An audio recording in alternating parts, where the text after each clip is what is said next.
You know those websites, the ones with the buttery smooth scroll animations, the text that fades in perfectly, the images that move just right as you scroll.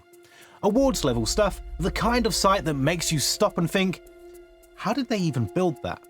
The honest answer is usually a team of 3 developers, 6 weeks, and a budget your freelance client definitely doesn't have. But what if you could get 80% of that effect in WordPress in an afternoon using AI? Let me show you exactly how I do it. The first thing I do is find a reference website. I use Dribbble, Awards, and Behance for this because people upload genuinely ambitious UI concepts there.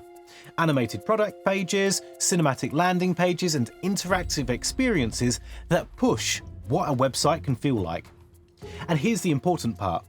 When you find your reference, don't try to copy it pixel by pixel.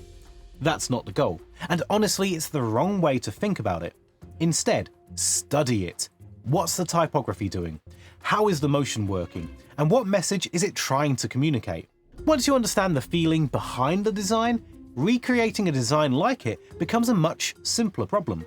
Alright, I have my reference locked in. Now I can open ChatGPT and upload the screenshot. Then I ask it to break the website down in detail.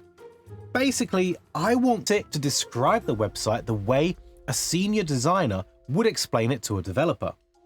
This step saves a huge amount of time because instead of trying to articulate the design yourself, ChatGPT converts the visual into a set of clear instructions. Now I can take that breakdown and open Claude Code. Let's create a new session, drop in the reference image, paste the description, and give it one small instruction. Use this website description and reference image and recreate the website as close as possible. And then I hit enter.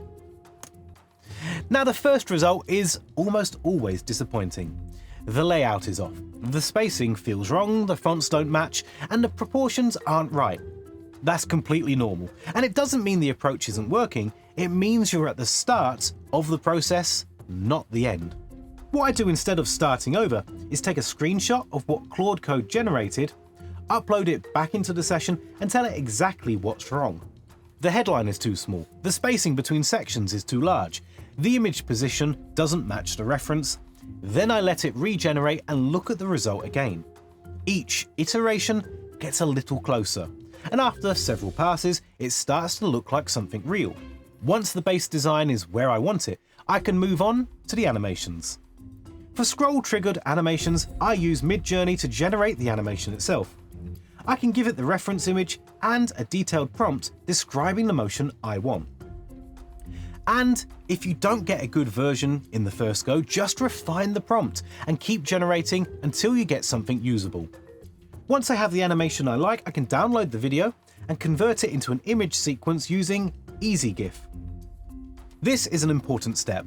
Scroll trigger effects don't use video directly. They can, but it would be quite heavy and your site would start lagging. Instead, we can use EasyGIF to convert that video to hundreds of individual frames that the browser swaps rapidly as the user scrolls, which is what creates that smooth cinematic feel. Now I can extract all the frames, drop them into the project folder, go back into Claude Code and add this prompt. Again, the first results need work. Frames are jumping, timing is off, and scroll speed doesn't feel right. Same process, screenshot, describe what's wrong, iterate.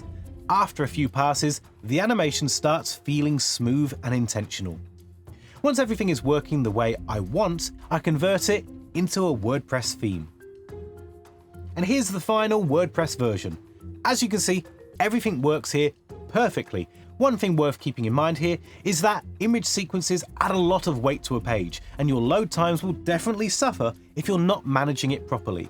So I highly recommend using a speed optimization plugin like Airlift. I use it on every WordPress site I build for this reason. It's a free plugin we've spent almost 5 years building, all the features from the ground up. So if you want to try it out, I'll leave a link in the description below. And if you want to watch more such videos, then hit that subscribe button and I'll see you in the next one.